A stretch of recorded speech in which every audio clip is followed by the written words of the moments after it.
Male and female, that's the way God made them. Why in the world did he do that? Let's dive right in.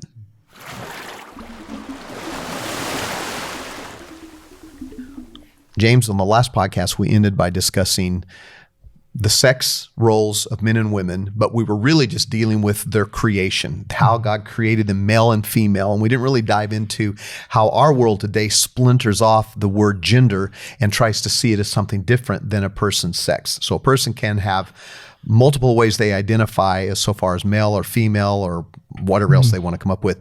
But then they also have gender, which has now been divided into like over 60 different categories. There is a reason why the culture has worked so hard to split these two words apart, sex and gender. Even though in Scripture, they're not split apart. But there's a reason. They want to take gender and assign it a very different place in the definition of what a person is and how that person chooses to live. And a lot of it's trying to make choice, trying to create more choice for ourselves, how I identify, who I want to be, how I want people to see and perceive me. But there's more to it than that even. And I really think that there is a satanic force at work behind it. So when we left off last time, we were in Genesis 1 and 2, and we were talking about how God created them male and female. And I pointed out that this is a reference both to the sex that he made them, male, female, but it is also a reference to the gender and how that God had made each one distinct. He made man out of the dust of the ground. He made woman from a rib in man's side. That already says that they come from two different places. And to this day, and I'm going to ask you to read here in just a second, but to this day, men are more tied to the dirt from which they came. And women are more tied to flesh. They are more relationship based. They are closer to people. They have tighter relationships. They're more about the rib, the flesh, than they are about the dirt. Am I starting from a good place? I think so. Well, it's also interesting, this back to our conversation from last time to this episode, is if you think about it, it also makes a lot of sense with the woman being the one who bears children, because she came from flesh and she also delivers flesh through the womb. And so that's a function that Adam does not have, but because woman originated in that way, she continues that process. And Adam just came from the dirt. But yeah, that whole emphasis continues forward even with sin and the afterwards. And I find that really fascinating. Even in the when I don't know if he doesn't curse them, he curses the earth, and then God states that there's now things that are going to be different. Boy, things are different. That's right. So we have man and woman created from different origins. Still tons of similarity. If you go into the biological look at man and woman, a doctor friend of mine, a medical doctor, told me that genetically, from a standpoint of DNA, men and women are 99.9% the same. You couldn't tell them apart by looking at under a microscope. But there is that 0.1, and that 0.1 really begins to manifest itself as we go into what they call secondary effects of our gender or of our sexuality. So you go through puberty, and all of a sudden, those secondary traits start to appear as a result of hormonal changes in the body. But underlying it all, we're 99.9% the same. Now, here's my question. When God cursed man and woman, well, actually, would you read that for us out of Genesis, and we'll just start letting God have his voice. So this is after what I call the blame game, when they get caught and they get busted, and then Adam blames Eve, and then Eve blames the serpent. Well, I'll start at verse 13. It says, "Then the Lord God said to the woman, 'What is this you have done?' And the woman said, 'The serpent deceived me, and I ate.' The Lord God said to the serpent," so there's like a little bit of chain of command here, "because you have done this, cursed are you more than all the cattle and more than any beasts of the field. On your belly you will go, and dust you will eat all the days of your lives. I will put enmity between you and the woman, and between your seed and her seed." And this is, in my opinion, a prophecy of Christ here. It says, "And he," referring to the seed, correct, I believe this is Christ, "shall bruise you on the head," referring to the serpent, "and you shall bruise him on the heel." I believe that refers to the cross. Yes. And then he goes strictly to focus on the woman. "To the woman, he said, I will greatly multiply your pain in childbirth. In pain you will bring forth children. Yet your desire will be for your husband, and he will rule over you." I think verse 16 there, where it's talking about desire and a man ruling over you, is that now that things have changed, This passage is talking, now there's going to be gender strife. You guys are going to be able to get along as well now that you've chosen to go down a path of corruption and sin. And you're going to miss the days essentially when there was peace and there was no conflict.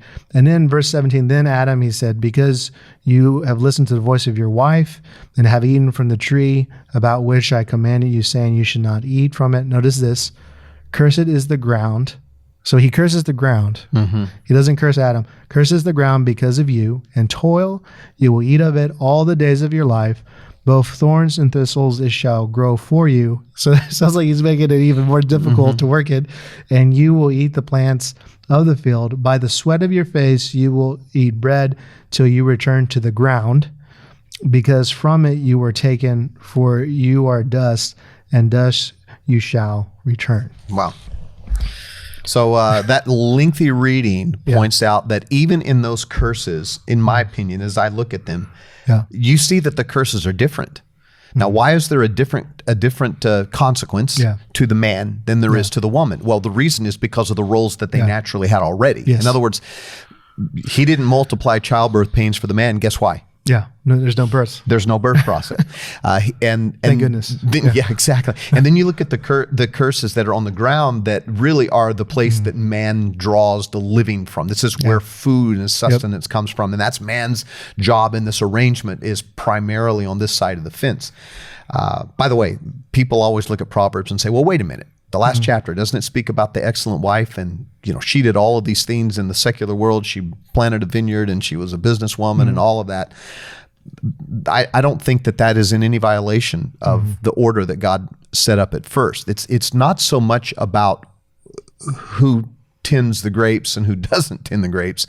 It's about understanding the ultimate position we have in things at the highest level, and order at the highest level. And if that order is there, then all of these other things are easily worked out. Well, the way I've been taught on the passage about toiling the ground and everything, it was number one, the additions of the conflict of getting the food out of it wasn't in the Garden of Eden.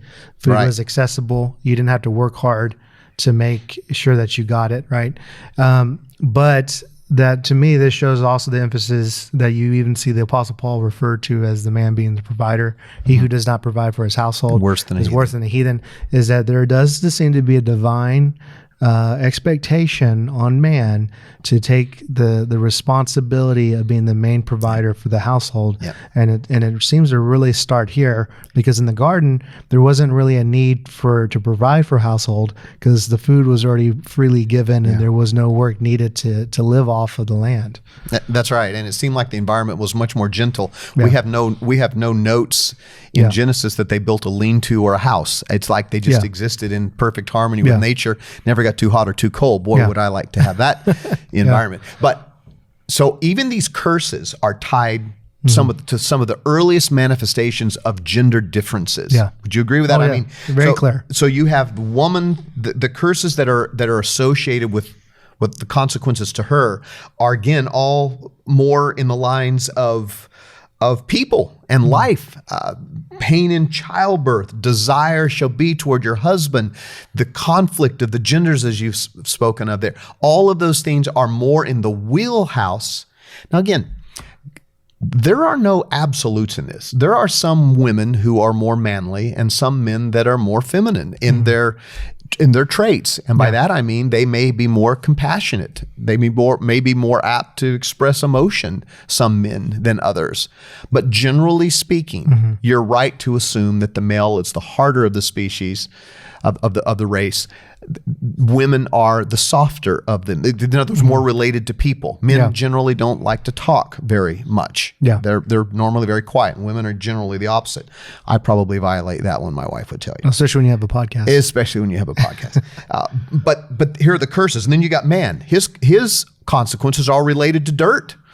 The work, the toil, the stickers, the thorns, the sweat of the brow, all of it related. So there we have the seed of what gender is. Now, why is society trying to rip, particularly the activists, why are they trying to rip apart sex, male or female, and gender? What's their purpose?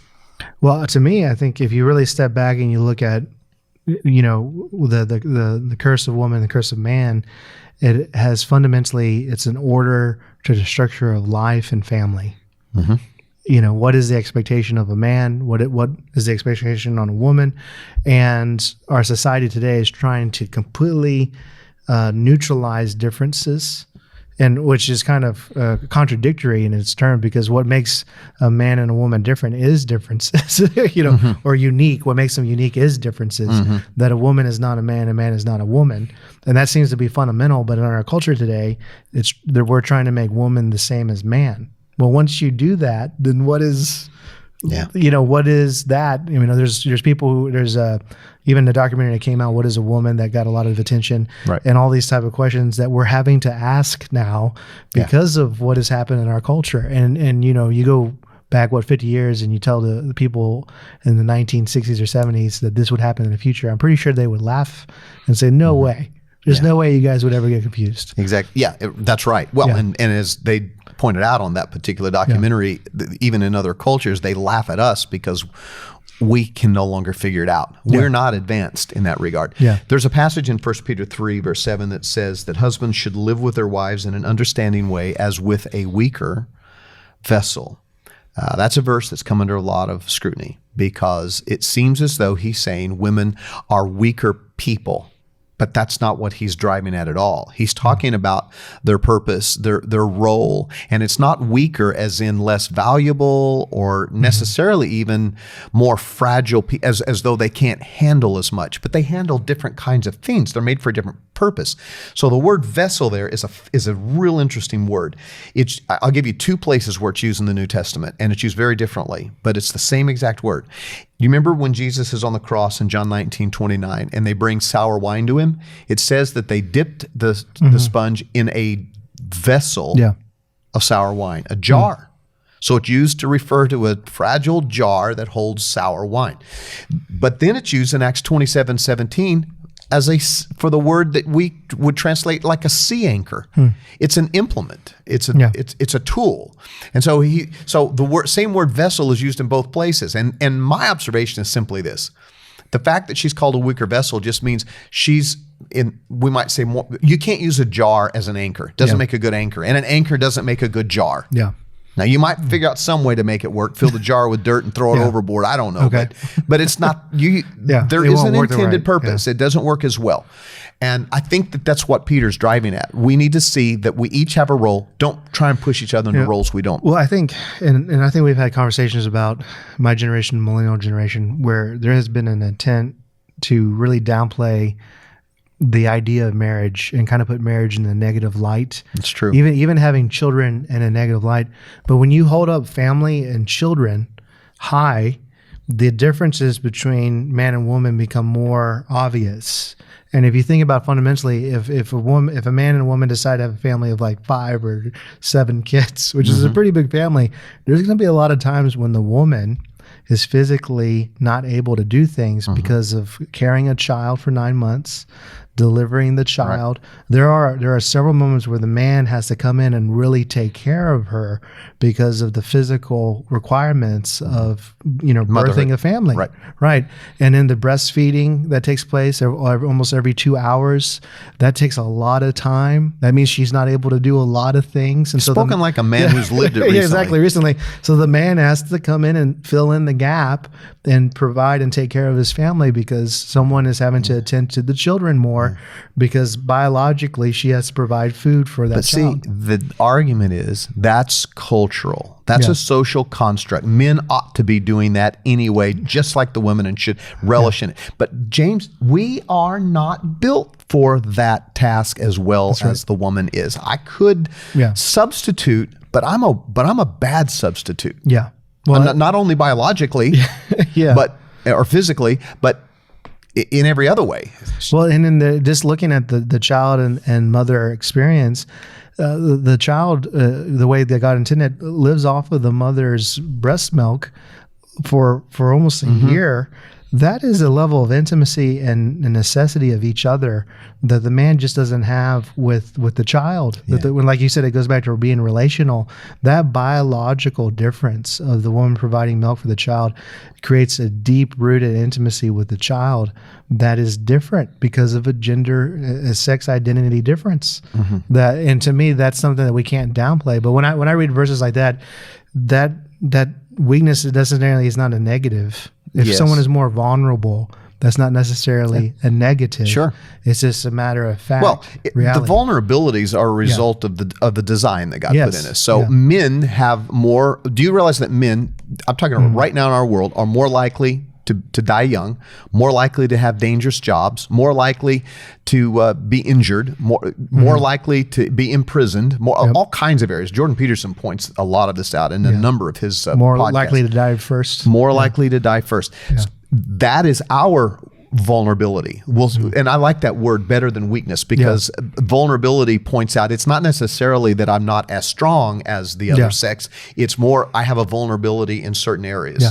And so when he speaks of men living with women as a weaker vessel, he's not saying that, he's not trying to say you can beat them up easier. What he's trying to say is they have vulnerabilities you have to be sensitive to. But women have to be sensitive to the vulnerabilities that their husbands have. In other words, don't put the ladder on top of the car and stand on the top of it to change the light bulb outside the garage because you might fall and kill yourself, right?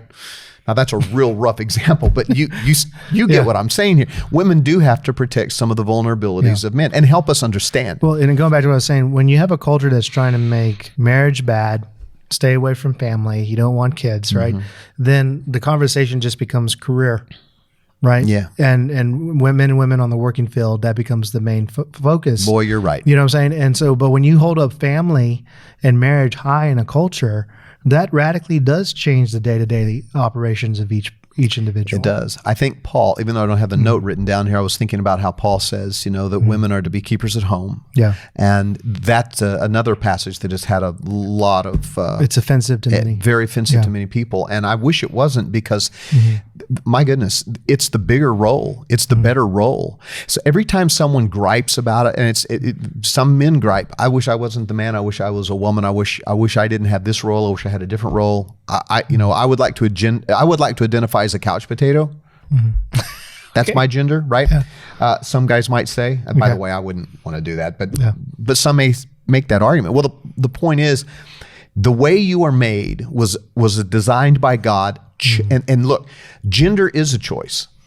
Sex is a choice, but it's not your choice. It was God's choice. That's right. And he made you the way he wanted you for a reason. You see, if you remove God from it, there is no reason, so who cares what gender you are? But in God's kingdom, gender matters because he made you this way for a purpose. Is that fair? Yeah, I think if you get rid of God, which is impossible because we wouldn't be here without him, but if you did just exclude him, then you become the key master, so to speak, of what is my purpose, what is right, what is wrong, what am I supposed to do?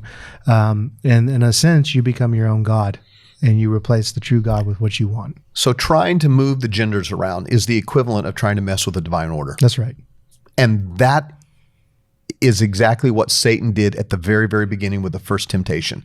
He said, when God said, eat of this and you'll die, Satan said, you will not die.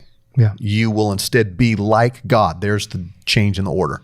You do this, and then you are making a choice that is in opposition to this being that created you, but it will put you on the same level as him. It breaks the order. He doesn't have the right to tell you what to do. Yeah. Well, the people who are really trying to say you get to be whatever gender you want to be, and they create all these other ones, these artificial ones, what they're saying is God has no right to tell you, but he did tell us, and it's without doubt what he told you, because gender is tied to your sexuality. Yeah. I know that because of so many passages in scriptures. And in fact, if you go and look at the etymology of the word gender in the dictionary, you're going to find that in 1300, 1400, 1500, sex and gender were virtually synonymous. Yeah. They were interchangeable. What gender are you is the same as saying what sex are you. It was the same. By 2022, the definition has become so clouded, so confusing, that I read it And I don't know what to do with it.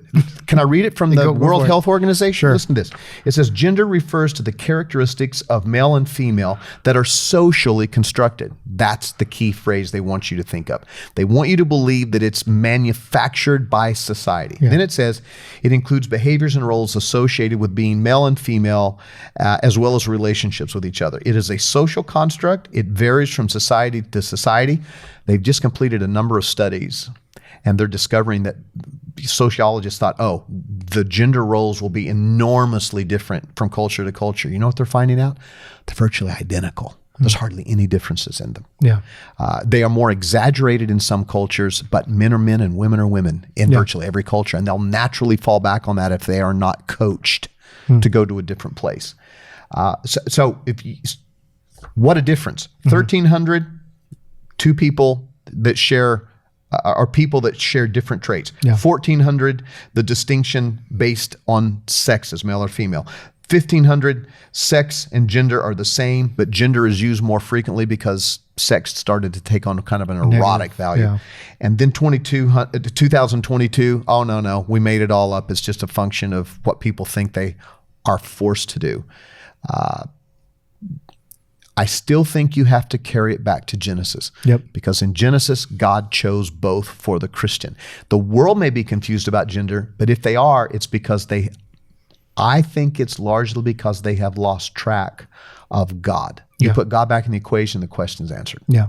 Well, it's interesting when you go to 1 Corinthians, and there's some controversial passages there, but chapter 11, you see very clearly that Paul derives gender distinction from the natural order, the divine order, from God to Christ, Christ to man, man to woman. And all of Paul's teachings of conduct in the church was derived from the natural order. And so Paul, and I've even heard theologians who are liberal even admit, they say Paul seems to be obsessed with keeping gender distinction into the church. Yes, he is. But is it because Paul is obsessed, or is it because Paul is honoring God's divine natural order of things? Yeah. And I think it's the latter. Well, yeah, and so anytime you say Paul, people who think they're critics and so intelligent say, well, Paul was just clearly obsessed with maintaining these gender roles. Well, if he's inspired, guess where that came from? Yeah. Came from God. So I want to go back to one last thought to end this. The last podcast, we were talking about the Father, the Son, and the Spirit. Yeah.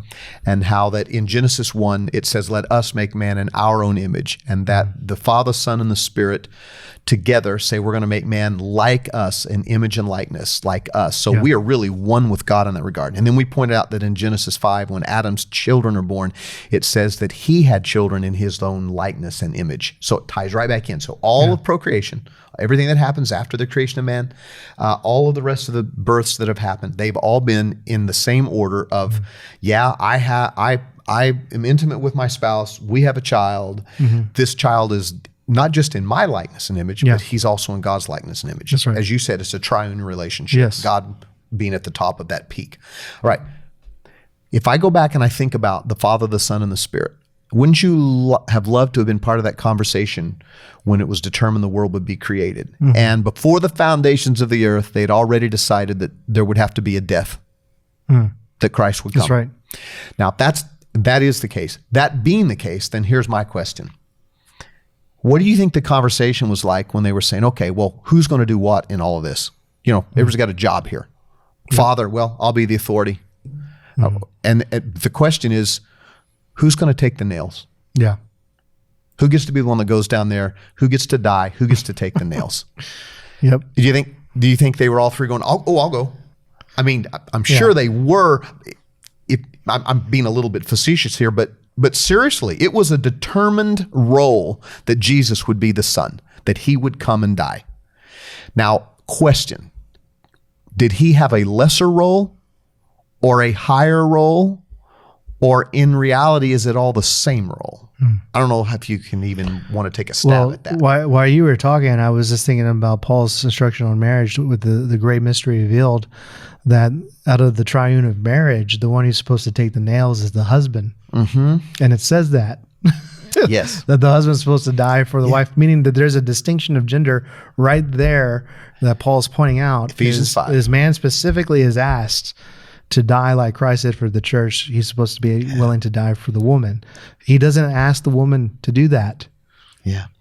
And I think that's a distinct difference that's not to be taken lightly. And yet in our culture, if you were to ask men or women, who do you think has the lesser role? Who do you think takes more nails? Who do you think is the one that is the punching subservient, the punching bag? Yeah. Women would typically say, it's us. We get less.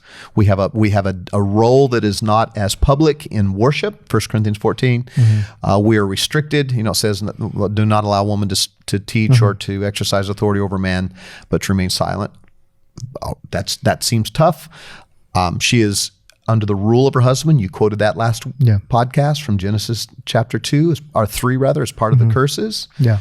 And so you have women can, and many today argue, we have a more difficult role. Ladies, I would simply say to you, you may be the one in your mind that's designed to take the nails in that regard, to have a role that is more subservient, more submissive, better word. What does it say about Jesus? That though he were a God, he emptied himself, took on the form of a bondservant, suffered the humiliation and obedience to the point of death on a cross to save mankind. How do you think God looks at Jesus? And ladies, if you feel like your role is less, I point you back to the cross and say, like Hebrews 2:9, we see Jesus made a little lower than the angels. But I want you to notice something. He was made lower than the angels. It was purposeful. He was made, and I continue to quote from the passage, with glory and honor. He was made for the suffering of death. He was made to taste of death for every man. That's why he was made the way he was. I don't think any of us should argue about our role or complain.